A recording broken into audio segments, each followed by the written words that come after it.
Je commencerai par les bases technologiques du commerce électronique.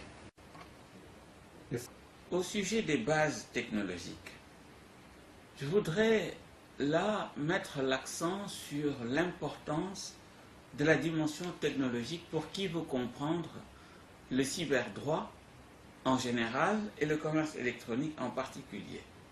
Vous avez là, sur le plan technologique, un système complexe qui se caractérise par l'enchevêtrement de plusieurs composantes à des échelles différentes.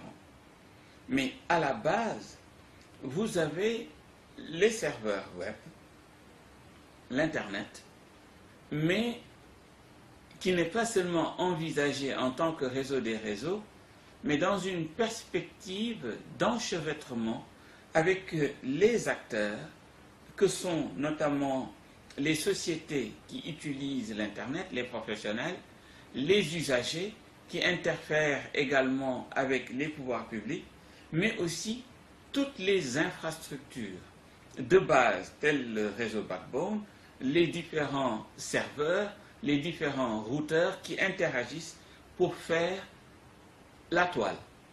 La toile est aujourd'hui ce que l'on appelle communément le grand nuage à l'intérieur duquel interagissent les acteurs et la matière dans le cyberespace.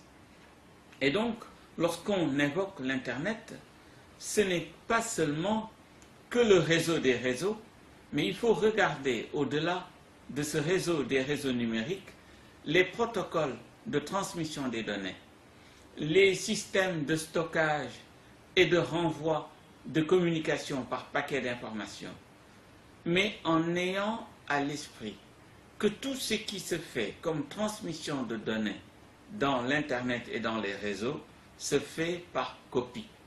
Cela est très important. Ça signifie que toute information qui est transmise a été copiée, ce qui permet d'assurer la traçabilité de tout ce qui se fait sur le réseau. Mais du coup, sur le plan de la régulation, nous découvrons qu'il n'existe pas, comme c'est le cas dans l'espace classique, une autorité centrale qui gouverne l'Internet ou qui possède l'Internet. Nous n'avons pas un service ou un système d'information unique qui entoure ce réseau des réseaux. C'est un système complexe, tout simplement, où il y a des interactions entre plusieurs sous-systèmes et dont l'ensemble constitue aujourd'hui le cyberespace. Et c'est la raison pour laquelle, lorsque nous raisonnons technologie de l'information et de la communication, il est extrêmement utile et judicieux de nous appesantir sur l'infrastructure même de communication. Et cette infrastructure est composée de plusieurs éléments. Vous trouvez dans cette infrastructure les réseaux de télécommunications qui sont interconnectés. Vous trouvez également les fournisseurs de backbone, tels que les WorldCom ou CNW, qui interviennent comme réseaux de télécommunications. Mais à côté de ces réseaux, dans l'infrastructure, vous avez les fournisseurs de services Internet, les fournisseurs d'accès, les FAI, les fournisseurs d'hébergement et même les fournisseurs qui assurent le stockage temporaire des données.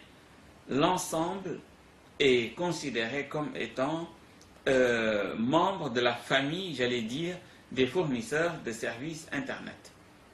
Mais il y a également, en matière d'infrastructure de télécommunications, la question de l'accès au réseau. Tout ce qui est infrastructure permettant l'accès au réseau Internet et aux autres réseaux numériques. Il y a également, en matière d'infrastructure de communication, un élément important, c'est tout ce qui touche au contenu et aux utilisateurs. Donc, comme vous le voyez, la famille des composantes de l'infrastructure de communication est à la fois vaste et complexe. On y retrouve les réseaux de télécommunications, les fournisseurs de services Internet, les questions qui touchent à l'accès au réseau et au contenu et aux utilisateurs. comme je l'ai évoqué tout à l'heure dans l'entrée en matière, lorsqu'on parle de commerce électronique, il y a des échanges de données informatisées. Et on entend par échange de données informatisées toute transmission de données commerciales dans un format standard qui se réalise d'un ordinateur à un autre. Et cet échange de données se réalise sur la base de messages standards qui obéissent à des normes. On peut citer par exemple les normes des Nations Unies connues sous le nom de EDIFACT. Mais vous avez, en plus de ces normes générales, des situations dans lesquelles les réseaux sont fermés et les échanges de données sont codés, comme par exemple le SWIFT dans le milieu bancaire ou CEFIC dans le milieu des industries chimiques, ou bien ODET dans le système de transmission de données dans le secteur automobile. Et aujourd'hui, cet échange de données informatisées se développe à un niveau tel qu'on se retrouve avec de nouveaux principes de management qui sont intégrés à l'EDI, donc à l'échange de données informatisées. On parle notamment de la fabrication et de la délivrance juste à temps ou de la redéfinition du processus commercial. Ce qui permet, en matière, de transmission de données, de traiter de la question de la validité légale des communications électroniques, qui prend en compte l'ensemble de ces éléments-là et que nous allons découvrir en examinant à présent les dimensions politiques, légales et réglementaires du commerce électronique.